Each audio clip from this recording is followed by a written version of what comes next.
So in this video, I'm gonna show you guys two different reportings. I think one is from the US and the other one is from someplace else. I don't know, the project or something like that. Could have been Australia. I'm not sure where.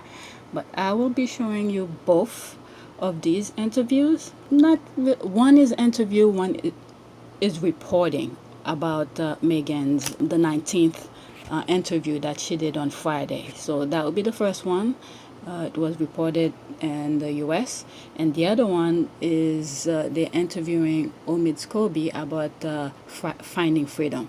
And once again, Omid did absolutely fantastic job on whatever clip I have here. Once I finish show you both of these videos, I am going to go in the comment section. I take screenshots. I decided not to record it, just screenshot of both of these interviews and see what some people are saying. But first, what I'm gonna do here, I'm going to read the meaning. I picked several ones in Google. It's not like I know anything about this. The thing that I want to bring up is pretty much what is the role of journalism. That's one of the meaning I'll be reading, just the basic part of it. And the other one I'm going to read is what are the 4 key of journalistic roles. Okay, and the last meaning I'm going to read is what is the role and function of journalism. Because the kind of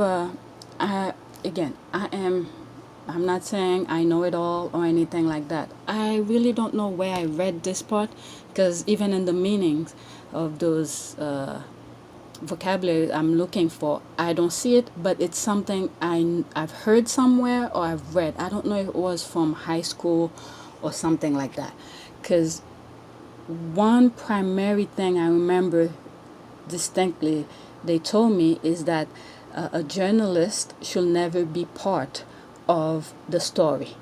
All right, so the journalist should be somewhat like a narrator, narrating what she is seeing and stuff like that. So to never put herself into the story, that pretty much ruined the thing. So let me get started before I start showing you guys the videos. So the first meaning is role of journalism. Based on Google search, it says journalism is an unbiased production and distribution of reports on current or past events based on facts and supported with proofs or evidences. The word journalism applies to the occupation as well as citizen journalists who gather and publish unbiased, this is very important, unbiased information based on facts and supported with proofs or evidence. Proofs or evidence. So a journalist, before they publish anything, they must know their facts, they must have proof and evidence of whatever subject matter that they are talking about. All right, the second one I'm going to read is what are the 4 key journalistic roles. It says the 4 categories of journalistic roles, normative, cognitive, practice, and narrate roles, correspond to conceptually distinct ideas, what journalists ought to do, what they want to do, what they really do in practice, and what they think they do. So you guys could go into Google and type these questions and see what comes up, and you could go further into that. I just want to read the basic aspect of it. All right, so while I was on the first question where it says role of journalist, other things popped up and it seems interesting, so this is why I'm showing you these other 2.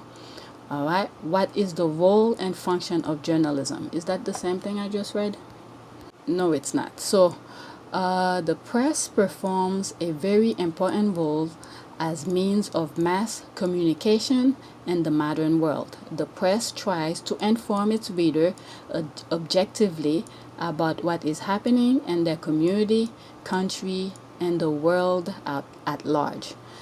So why did I read these? Again, like I said, I am not, I never studied journalism. I never went to school for that. I just want to read the basic aspect of it. And then you guys gonna see the difference between these two clips I'm gonna show you. One is a pretty long, but if you guys are interested into the Sussexes and the Fighting Freedom books, the things that they're doing, you might want to watch all of it. But I'm gonna show you the first clip. It's the GMA talking about Meghan Markle's her interview that she did with the 19th on Friday. So here is the clip. Another story that we're following this morning, the Duchess of Sussex speaking out about returning home to the U.S. Now, this was all part of a discussion on gender and race at the 19th Represent Summit. ABC's Stephanie Ramos is in Times Square with more on Meghan's appearance there. Stephanie, good morning. In this discussion with the 19th, Meghan touched on being back in the U.S. and the power of media. But with the November election less than 3 months away, Meghan stressed the importance of voting. Meghan encouraging people to vote, especially women. Yeah, it's good to be home. Back home in California, in her third speaking engagement since returning to the U.S. with Prince Harry and Archie, after stepping away from the royal spotlight, Duchess of Sussex, Meghan Markle, taking on the role of interviewer at the 19th inaugural virtual summit. I get to wear the journalist hat today. Meghan speaking with Emily Ramshaw, the founder of the 19th, about gender, race, and why the timing of this newsroom that covers women in politics is vital. The newsroom named after the 19th Amendment, which gave women the right to vote. Women understand that their voices are needed now more than ever, and the best way to exercise that is through voting. Ramshaw sharing with GMA how Meghan got involved. She reached out to us through her team a couple of weeks ago. I think I almost fell on the floor. They said, now this won't be your traditional interview. She actually wants to interview you. But Meghan did answer a few questions. Ramshaw asking the Duchess about her own experience as a biracial woman and mother returning to the U.S. after living abroad for the last few years. And to come back and to just see the state of affairs, I think at the onset, if I'm being honest, it was just devastating. But I think to see the changes that are being made right now is really, it's something that I look forward to being a part of. And being a part of using my voice in a way that I haven't been able to of late. The summit highlighting women who are reshaping history. Participants included Stacey Abrams, Hillary Clinton, Melinda Gates, and Democratic vice presidential nominee Kamala Harris. Meghan speaking shortly after Harris during the summit, saying how a female-focused news organization like the Newsroom could revolutionize the media, an entity she's had to deal with since becoming a public figure. And it's not just Meghan who's keeping busy. Prince Harry had a Zoom call with some of the Invictus team members from the UK, Canada, and Australia who were supporting Superhero Tri, a disability triathlon. That was released on the Invictus social channel this morning. Guys. All right, Stephanie Ramos for us. Thank you so much. And a reminder that this is the 100th anniversary year of the 19th Amendment since women have been able to vote. So very important year. It is an election year. Guys. All right, Stephanie Ramos for us. Thank you so much. And a reminder that this is the 100th anniversary year of the 19th Amendment since women have been able to vote. So very important year. It is an election year.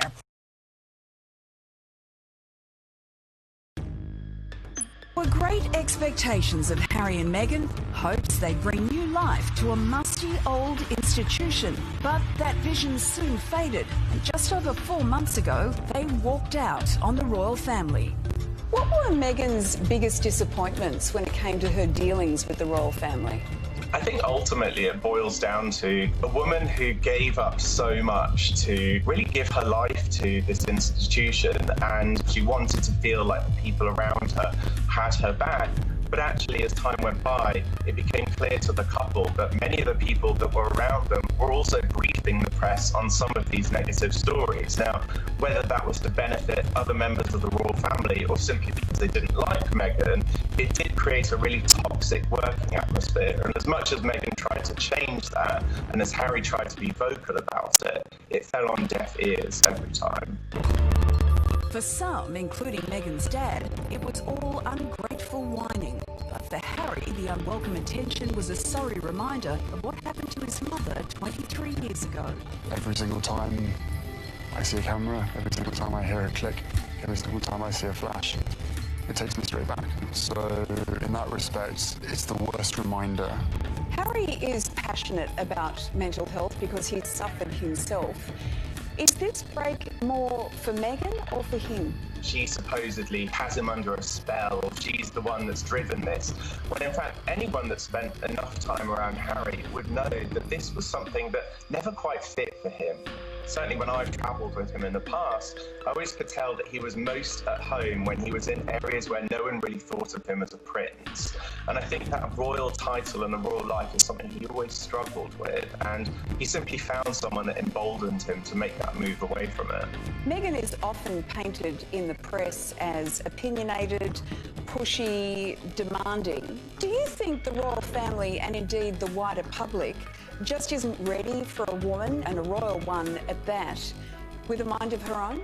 Here we had Meghan, who had travelled the world extensively, was already an active philanthropist, had a successful career, already had even experienced marriage before. And I think those were all the boxes that you don't want to tick when marrying into a very traditional institution. On top of that, she was an American woman of colour, and that certainly ruffled feathers. It's why we heard some of the commentary coming out from a senior member of the royal family that referred to her as the showgirl. There were moments that Meghan, as a newcomer struggling with her first pregnancy in the public eye, would have appreciated someone like the Duchess of Cambridge to just ask her, how are you doing? When I asked Meghan how she'd found the past year, I thought her answer was pretty interesting. Thank you for asking, because not many people have asked if I'm okay, but it's the very real thing to be going through behind the scenes. That was directly aimed at certain people within the institution who had just completely ignored her own feelings during a very difficult time. Do Kate and Meghan have any relationship now?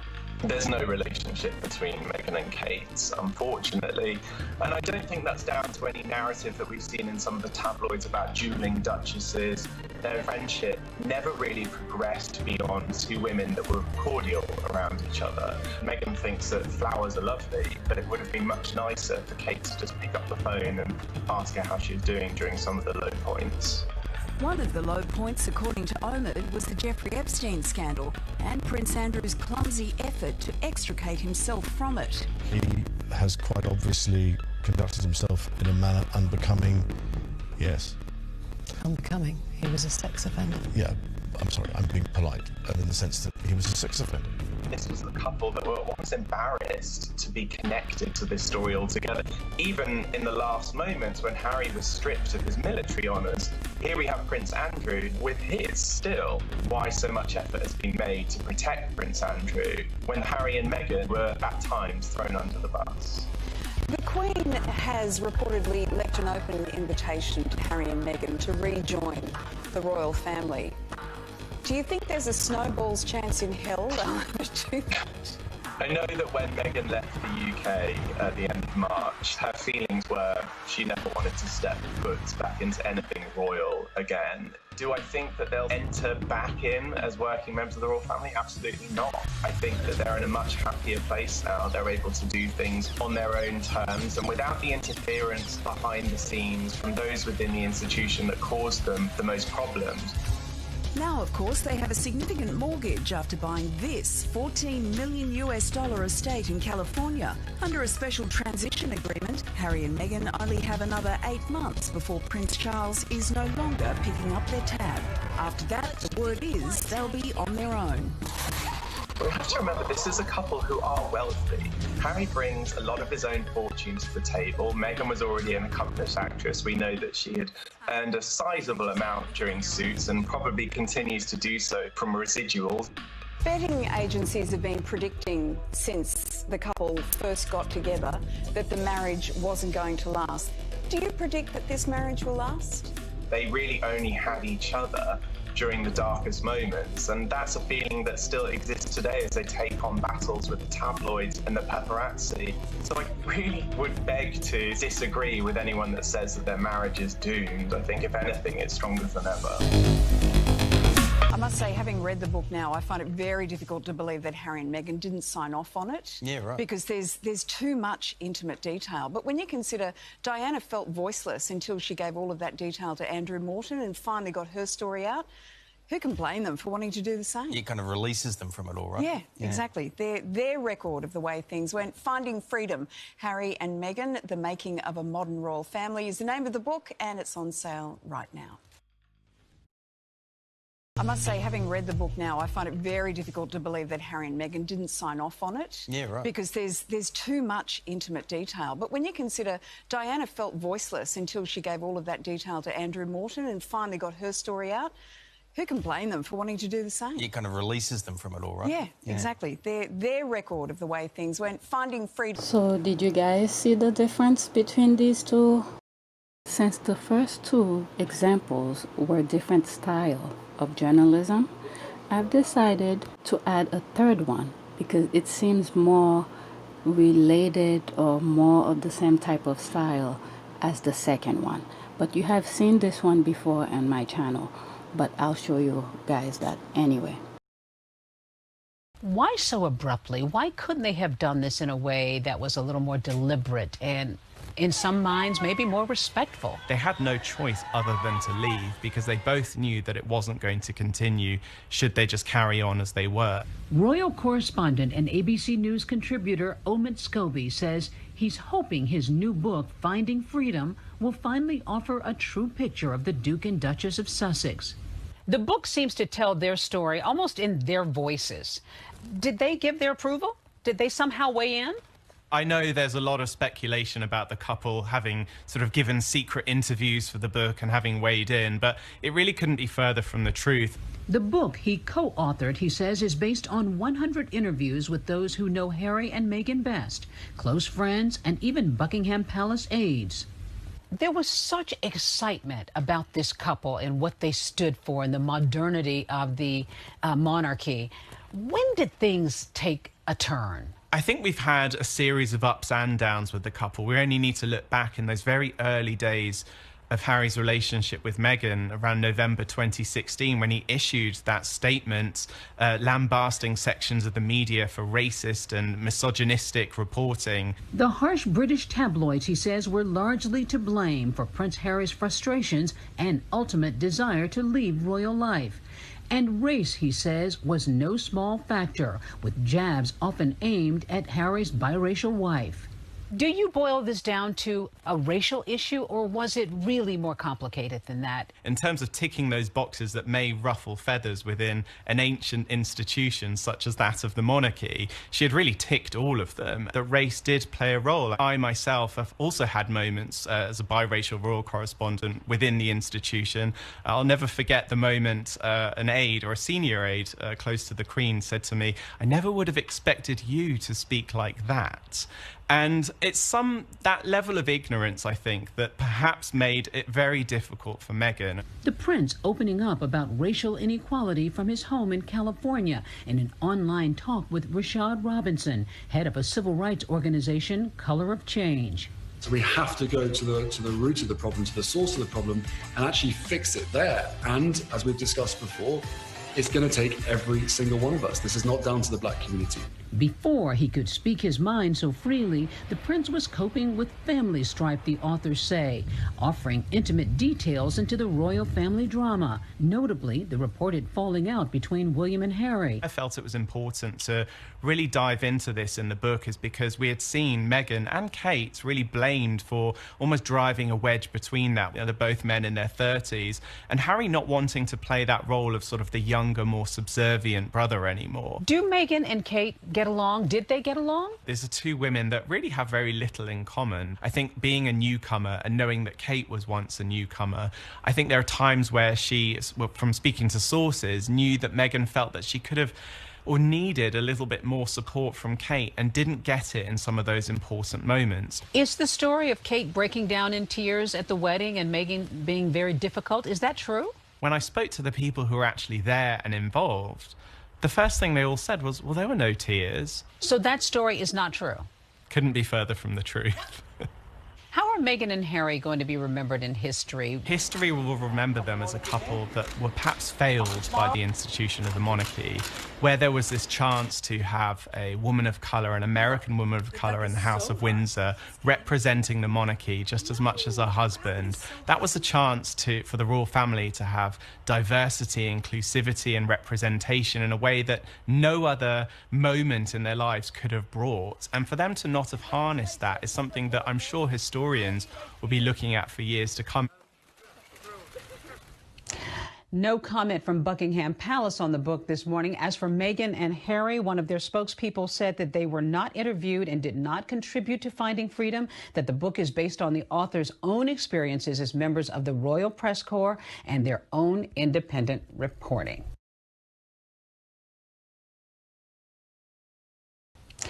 No comment from Buckingham Palace on the book this morning. As for Meghan and Harry, one of their spokespeople said that they were not interviewed and did not contribute to Finding Freedom, that the book is based on the author's own experiences as members of the Royal Press Corps and their own independent reporting.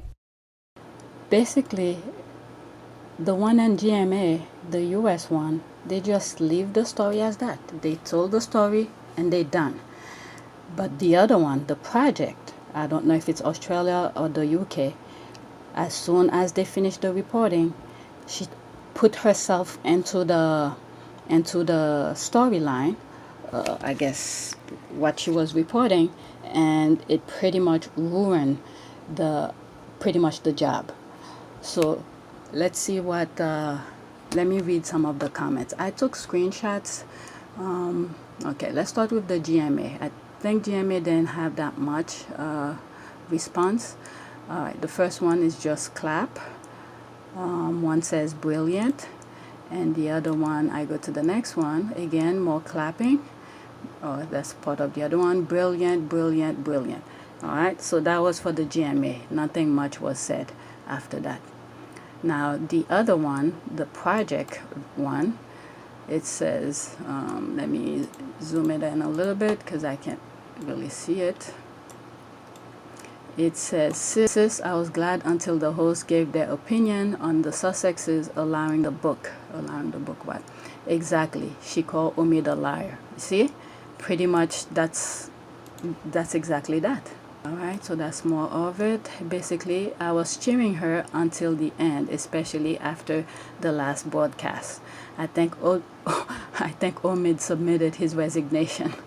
I just saw your handle, Regina. All right, so okay, this is it. Because I took screenshots, so it looks kind of weird jumping from one to the next. And there's more laughing. Okay, I just love your name. Okay, so they're just joking here. The key point to the third example is the fact that the reporter had questions. Guess what she did? She went and asked the source, did they get involved with the book?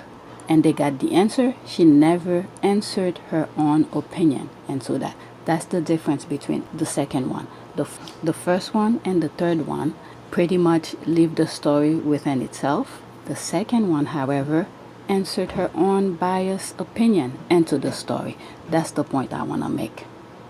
I must say, having read the book now, I find it very difficult to believe that Harry and Meghan didn't sign off on it. Yeah, right. Because there's too much intimate detail. But when you consider Diana felt voiceless until she gave all of that detail to Andrew Morton and finally got her story out, who can blame them for wanting to do the same? It kind of releases them from it all, right? Yeah, exactly. Their record of the way things went, Finding Freedom.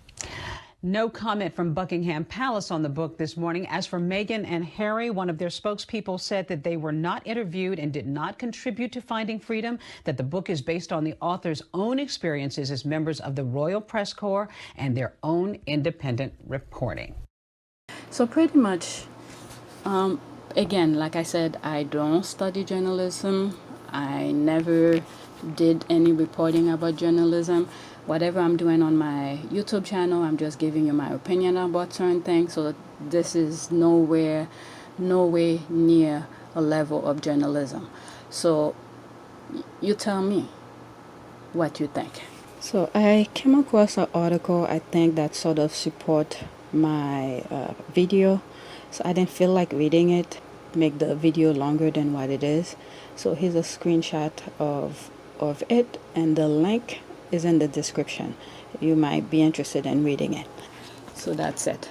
Thanks for watching. Please take a moment to subscribe, like, and share.